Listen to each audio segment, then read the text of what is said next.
My name is Deanne Brodie-mends, and I will be talking about who's who in mass media. Mass media touches us in every way, from economically, socially, and culturally.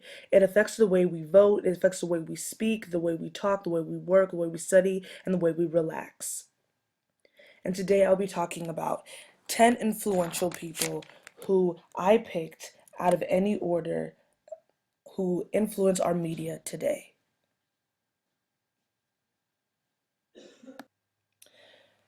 The first person that I chose was Johannes Gutenberg. He was the German printer and publisher. In 1455 in Germany, Johannes Gutenberg printed a Bible on a press that was of movable type. He was the very first European to do this type of printing. Johannesburg was known for his major work, the Gutenberg Bible. This Bible was duplicated of the original version in Latin, and it was the first book of movable type, and is still moving today. His knowledge is now made accessible to everyone, and now that we have the opportunity to read the Bible because of him. The second person I'll be talking about is Richard Wright. Richard Wright was an African American author. He wrote many short stories, novels, poems, and nonfiction. Most of his work dealt with the racism during the 19th to 20th century. Many have believed that his work helped bring awareness to this racial injustice of the 19th to 20th century. His work history included Richard Wright being a part of the WPA Writers Project, and he eventually became the Harlem editor of the Daily Worker. The next person I'll be talking about is Joseph Pulitzer. Joseph Pulitzer introduced the techniques of new journalism to the newspapers in the 1800s. He was the New York newspaper publisher. In the 1890s, there was much competition between the World and William Hertz, who I will discuss on later in a later slide over his New York journalism. He, as did Hertz, used yellow journalism to gain greater appeal. He also revived and revitalized the penny press sensationalism, which was created by Benjamin Day. Yellow journalism is a fabricated or exaggerated account of an inaccurate reporting that emphasizes crime, sex, or violence. The next person I'll be talking about is William Randolph Hearst. William Randolph Hearst was a New York publisher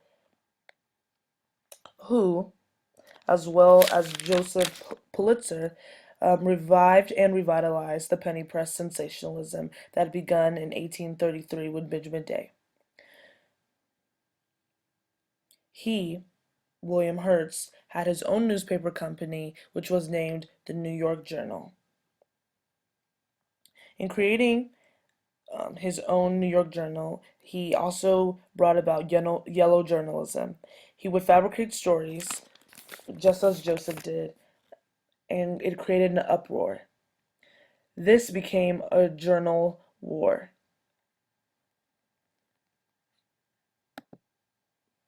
The next person I'll be talking about is Guglielmo Marconi. He was an Italian inventor and an electrical engineer. He was known for his work on long-distance radio transmission. He developed the radio telegraph and is the inventor of the radio.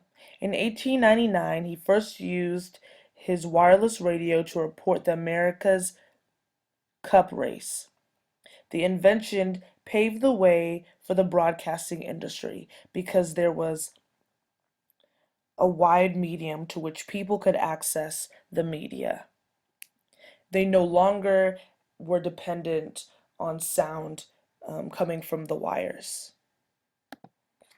The next person I'll be talking about is Tim Berners-Lee.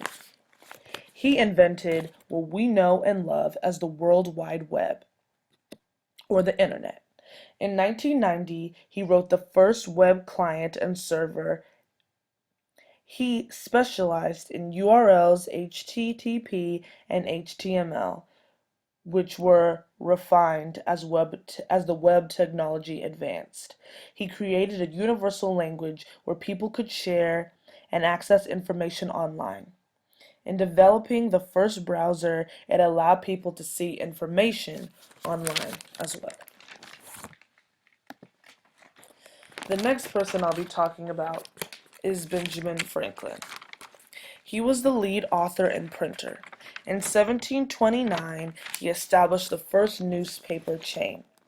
He also created the first lending library and published Poor Richard's Almanac in 1732.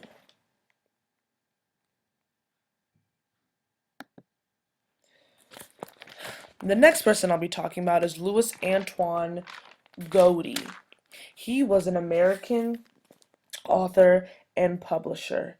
In 1830, he established a magazine called Godey's Lady's Book. It was the first successful American women's fashion magazine. It was also the first successful one. His work began to stir up women's interest in magazines. This magazine contained fashion, modesty, etiquette, cooking, and home decorating. It could be like the Pinterest of today.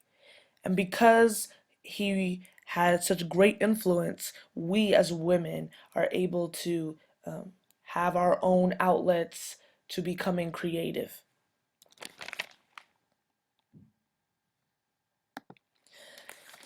The next person I want to talk about is Thomas Edison. Thomas Edison was known for many things, but he was an American inventor and businessman. He created the device called the phonograph in the late 1800s. This allowed for recording to be heard as well as played back. This helped play a huge role in the recording industry. He also played a huge role in the movie industry by improving the projectors, and he started his own movie theaters. Lastly, I will talk about David Sarnoff.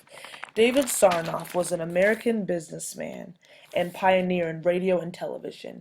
He was known for creating NBC, the National Broadcasting Company.